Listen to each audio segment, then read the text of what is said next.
called my name, said you knew me long before I was born.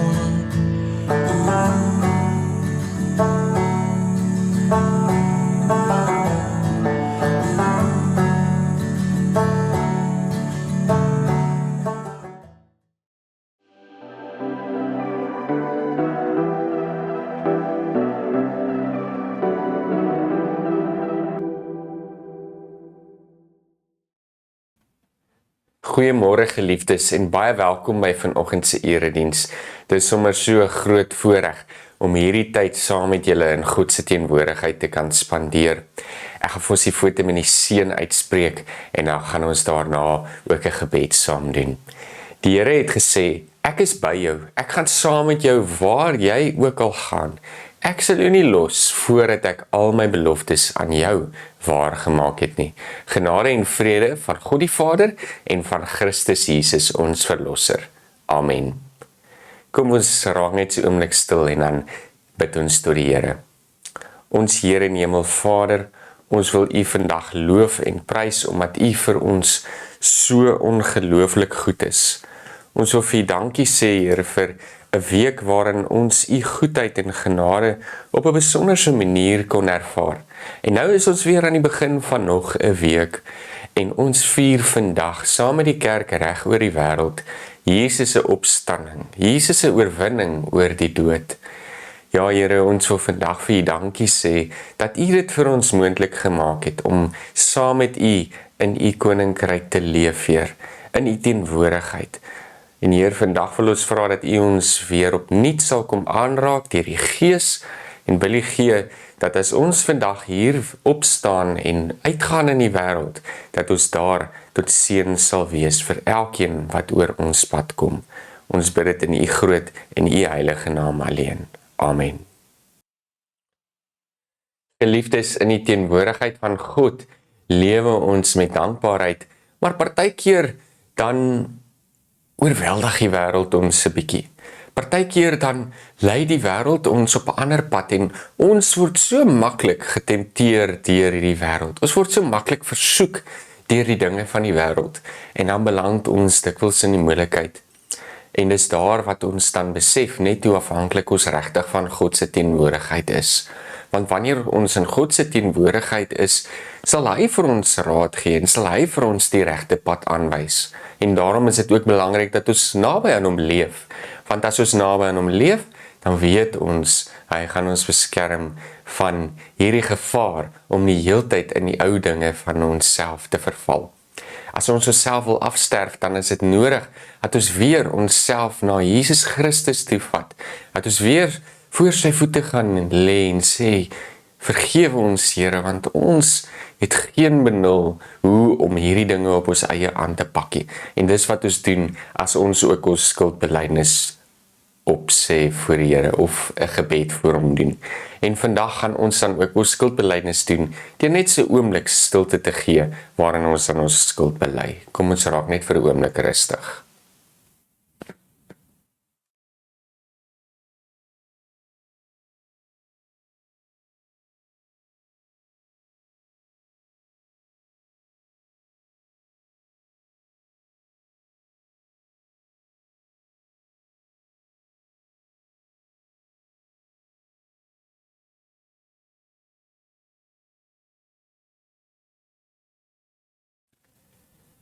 Onse Vader wat in die hemel is, vandag wil ons vra dat U ons sal leer om te vergewe soos wat U ons vergewe.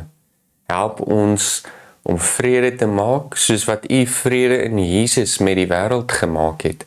En Heer, wil U gee dat U simbool van liefde en vrede, Jesus se kruis, Jesus se opstanding, vir ewig in ons harte en ons gedagtes sal bly leef, sodat ons in hierdie wêreld 'n verskil kan maak, sodat hierdie wêreld kan terugkeer na die bedoeling waarmee U dit geskep het. 'n Plek waar ons in U teenwoordigheid kan lewe in liefde en vrede. Ons bid dit in Jesus se wonderlike naam. Amen. Ek dink ons het so 'n wonderlike voorreg gehad om oor die afgelope week, 'n week terug nou al, Jesus se kruisiging bietjie in oënskou te kon neem en so bietjie te kon nadink oor sy opstanding en wat dit vir ons beteken het. En wat 'n wonderlike tyd om weer herinner te word aan God se genade en liefde vir ons. Want God het nog nooit die einde van sy storie met ons aangekondig nie. Van die begin van die geskiedenis af, wou God gehad het dat ons deel van sy verhaal hier op aarde moet wees. En hoe wonderlik is dit dat hy in Jesus Christus homself juis klein gemaak het, sodat ons deel van sy ewige storie kan wees.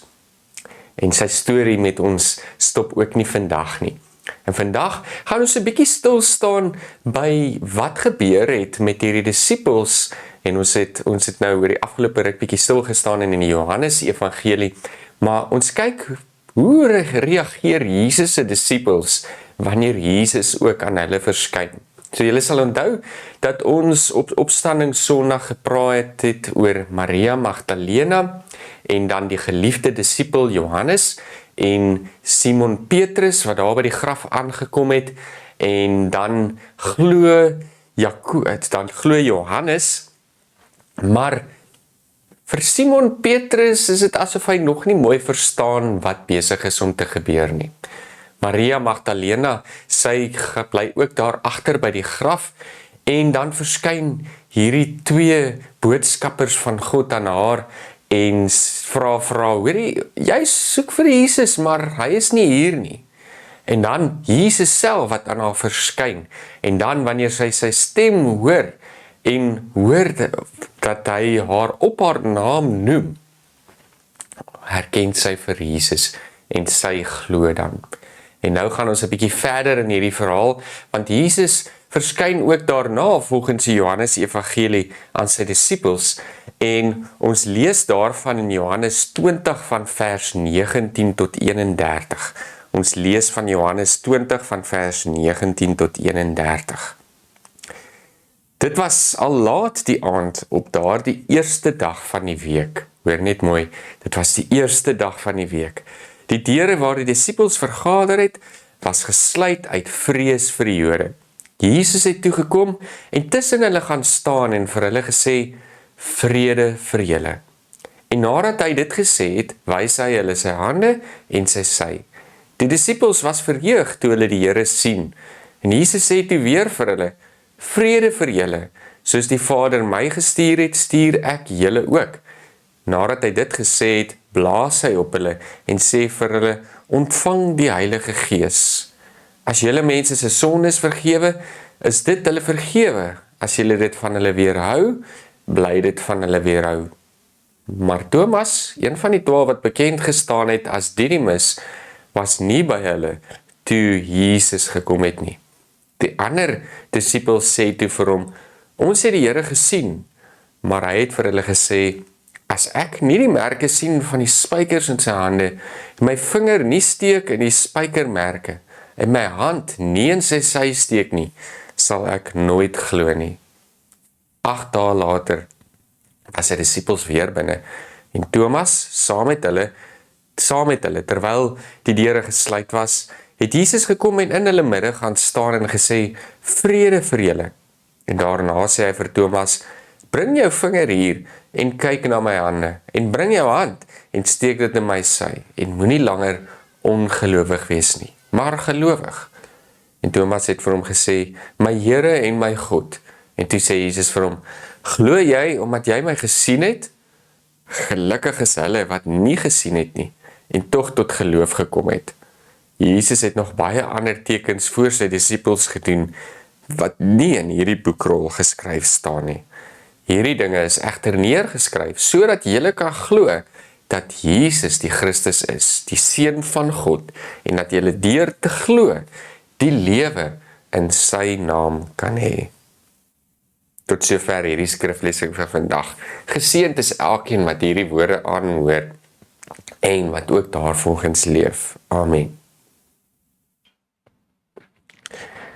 Ons het in hierdie teks gelees hoe Jesus nou op die eerste dag van die week, met ander woorde op die dag wat hy opgestaan het, aan sy disippels verskyn het. En daar groet hy hulle met die woorde, vrede vir julle. En teen hierdie tyd was hierdie baie betekenisvolle woorde gewees in hierdie gemeenskap. Want dit het vir hulle Jesus se ander woorde wat saam met vrede saamgehang het, geëcho. Vir hulle het dit beteken dat daar 'n nuwe ryk aangebreek het. Vir hulle het dit 'n tipe van kalmte gebring en het dit vir hulle versekering gebring dat God ook by hulle is. En in hierdie omstandighede, wanneer hierdie disippels vir Jesus sien, glo hulle dan nou vir die eerste keer. En hier is 'n tema wat miskien selfs uit die Markus Evangelie oorgeneem is in die Johannes Evangelie, naamlik dat die mense aanvanklik hierdie geweldige storie ook nie kon glo nie, maar dat dit deur God self is wat hulle oortuig van hierdie waarheid, dat hulle dit kan glo. En hier is 'n baie belangrike tema eintlik, want vandag kan ons baie maklik sê, maar logies maak dit nie eintlik sin nie. Logies maak dit wat hier verkondig word nie vir ons lekker sin nie. Hoe kan iemand uit die dood opgestaan het? En hoe kan Jesus dan die enigste manier wees hoe ons tot geloof kan kom? Maar hier antwoord Johannes met hierdie gedeelte wat hy skryf, en hy sê, hierdie mense het geglo omdat hulle getuies was van Jesus, omdat hulle vir Jesus gesien het, omdat hy aan hulle ook sy verskyning gemaak het, en meer nog, later in hierdie evangelie lees ons dan nou in hierdie selfde gedeelte nog, dat Jesus sy asem oor hulle blaas, en dat hulle dan die Heilige Gees ontvang. En in hierdie gedeelte is daar eintlik vir ons 'n antwoord vir waar geloof vandaan kom. Want geloof kom nie sommer net vanuit onsself nie, dit kom tog ook van God af. Dit is die gawe dit is die geskenk wat hy vir ons gee, wat hy na ons toe uitreik, en of ons dit gaan aanvaar, dit is uiteindelik ons prerogatief. En ek dink vir daardie selfde rede, as ons teruggaan na hierdie teks en ons lees dat Jesus sê, as julle mense nie julle sondes vergewe nie, sal dit nie vergewe bly by die Here nie. Met ander woorde, wat doen hy hierso? Probeer hy vir hulle sê, julle kan besluit wie vergewe word en wie nie vergewe word nie. Ek dink, ons kan sommer dadelik hoor, dit sou nie Jesus se bedoeling gewees het nie. Nie soos wat ons vir Jesus in die evangelies leer ken het nie, nee. Hy het nie vir hulle die reg gegee om met ander woorde te oordeel oor ander nie, maar hy sê vir hulle dat as mense nie hierdie boodskap van die evangelie wat hulle verkondig het hoor nie, en hulle nie die vergifnis van sondes aanvaar, soos wat hulle verkondig het deur Jesus Christus na hulle kom nie, dat hulle nie andersins dat as hierdie ouens nie andersins oortuig kan word nie, dat hulle eintlik moet weet, van hierdie ouens moet hulle eintlik maar net in hulle gebede hou, en moet hulle nie hulle koppe daaroor breek nie. En ek weet, dit klink nou baie hard, maar eintlik wat hy probeer sê vir hulle is, dit is hulle werk om eenvoudig te gaan getuig van hierdie vergifnis, van hierdie genade van God wat gekom het deur Jesus Christus. Dat daar vir hulle die moontlikheid is op vergifnis van sondes, en dat God dit as 'n gawe, as 'n genadegawe aan hulle geskenk het deur Jesus Christus wat vir hulle aan die kruis gesterf het. En as mense dit nie wil aanvaar nie, is dit nie hulle werk om hulle nog verder te probeer oortuig nie. Al wat hulle eintlik moet doen, is om te gaan getuig oor Jesus Christus, wat hy gedoen het hier op aarde, wat hy geleer het vir hulle te leer, soos wat ons lees in die Matteus Evangelie, en dan om ook vir hulle lief te wees en vir hulle om te gee, soos wat Jesus vir hulle lief was. Hulle word die gestuurdes na die wêreld, nee. Jesus wat sê, die Vader het my gestuur, en soos die Vader my gestuur het, stuur ek julle ook. En ons lees ook, dat Jesus die Parakletos gaan stuur, die Heilige Gees. En hier in die Johannes Evangelie sê dit dat Jesus sommer dadelik sy asem oor hulle geblaas het en dat hulle die Heilige Gees ontvang het. En wat gebeur hier? Hier is daar iets wat in hierdie disippels se lewe gebeur. Want hulle word die gestuurdes wat deur hulle geloof ook ander mense moet inspireer en ander mense moet gaan vertel van Jesus Christus. Maar dan was Thomas, wat ook Didymus genoem word, nie by hierdie disippels gewees toe Jesus die eerste keer in hulle verskyn nie. En hy sê, ek sal net nooit glo, tensy ek self vir Jesus sien, en self my vingers in sy wonde insteek nie. Ek sal nie glo, voordat ek hierdie goed sien nie. Dit is onmoontlik, Jesus kan nie lewendig wees nie. En dan wat gebeur? Jesus verskyn 'n week na die tyd aan hulle, en dan, wanneer Jesus hulle groet, is Thomas ook daar, en Jesus sê vir Thomas, Thomas, kom hier, kom, druk jou vingers in my wonde in, dat jy ook kan glo. En net op grond van wat Jesus gesê het, want onthou, hier is geen reaksie van Thomas se kant af nie. Net op grond van wat Jesus gesê het, besef Thomas, hierdie is die ware Jesus, die Christus. Die een wat opgestaan het uit die dood. En nou kan ons van Thomas 'n karikatuur maak in hierdie verhaal, die bad guy in die verhaal wat nie wou glo en so aan nie, maar hy het tog tot geloof gekom. En ek dink die doel van hierdie evangelie was om juis aan te toon dat hierdie situasie so ongelooflik was, dat die mense wat heel naby aan Jesus was, ook aanvanklik gesukkel het om hierdie boodskap te glo.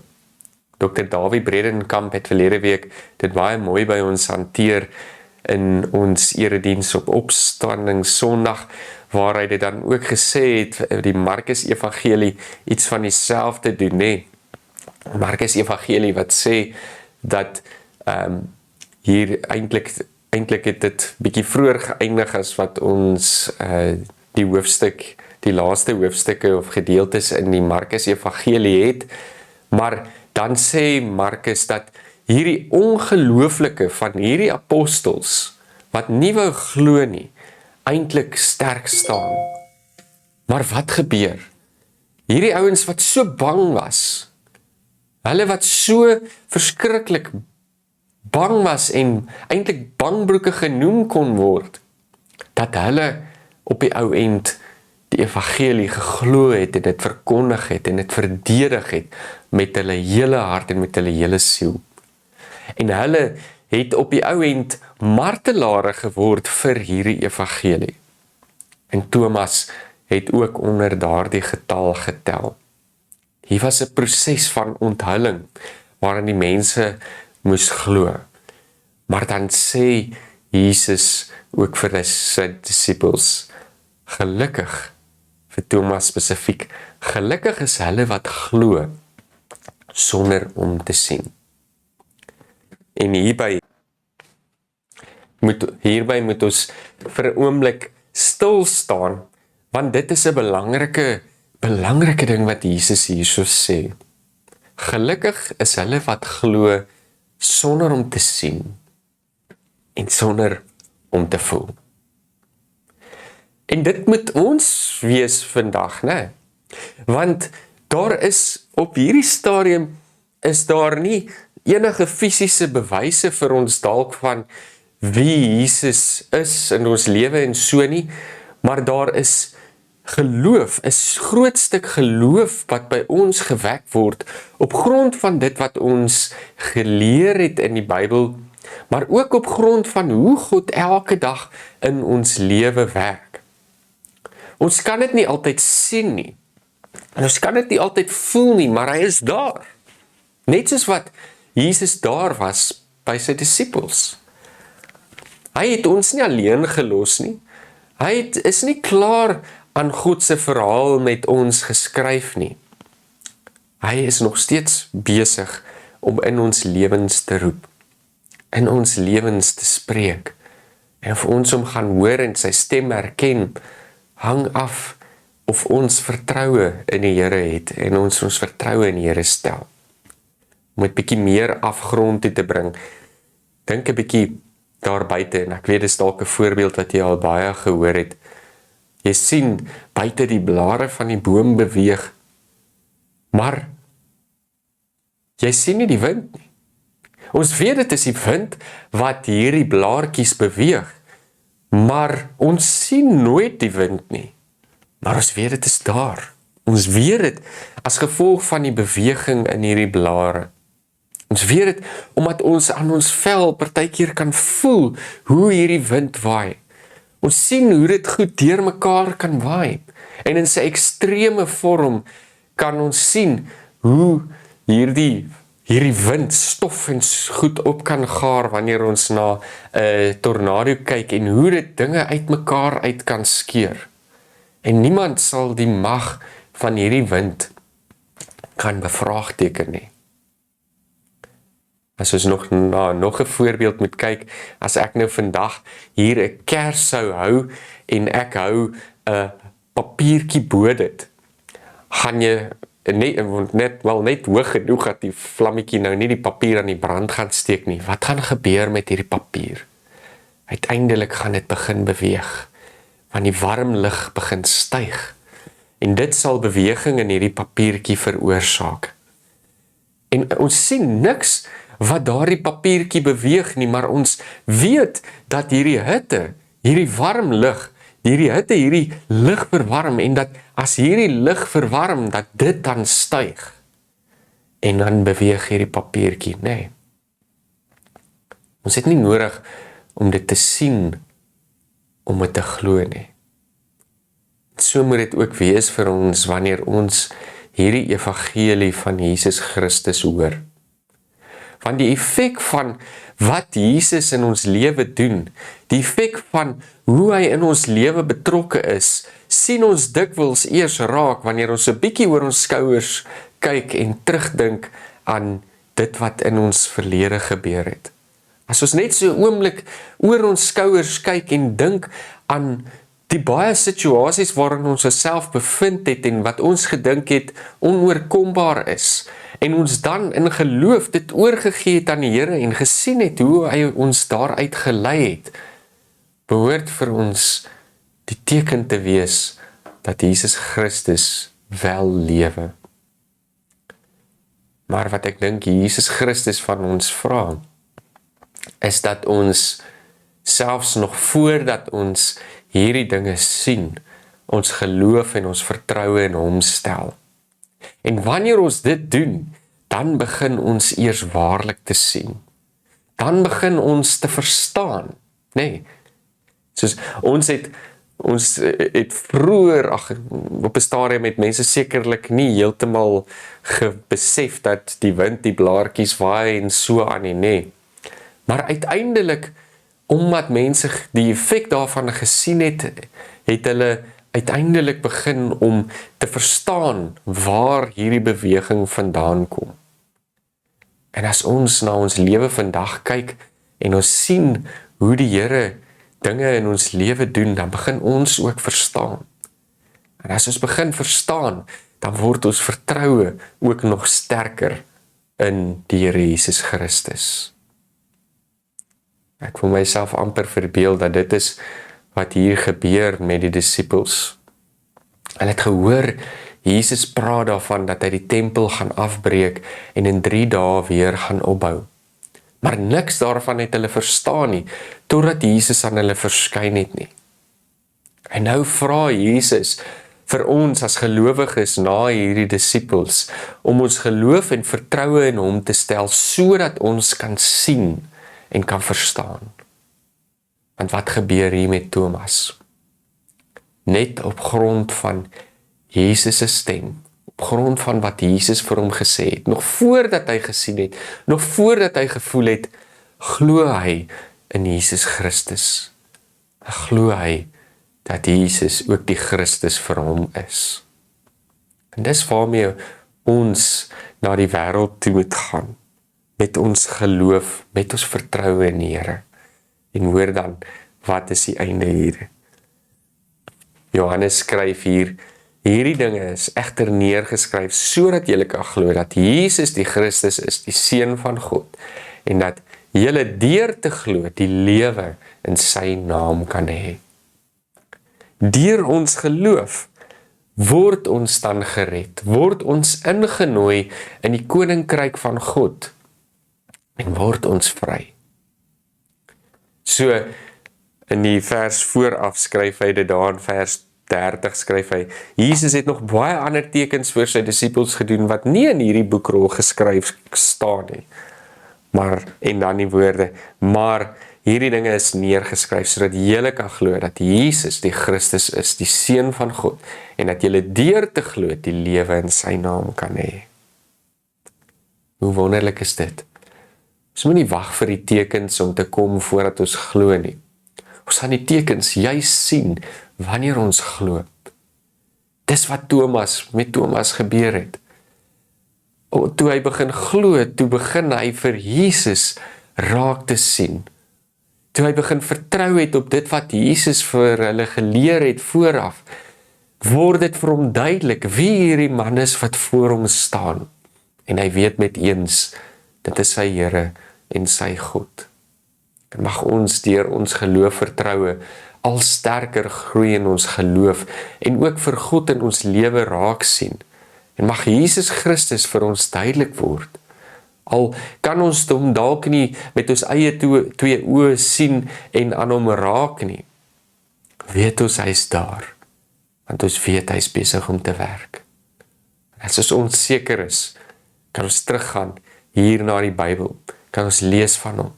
Meer nog, kan ons terugkyk oor ons eie skouers en vir Jesus daar raak sien. En dan, wanneer ons geloof en vertroue in hom stel, sal ons hom al hoe meer in ons lewens erken en raak sien en sien hoe hy ook beweeg. En dan, wanneer ons glo, word ons ook gered. Dis deur ons geloof dat ons dan gered word. Mag die Here homself elke dag aan ons openbaar. Mag ons geloof hê, sodat ons elke slag kan reageer op sy stem. Amen. Broers en susters, terwyl ons net so bly sit, kom ons bid saam.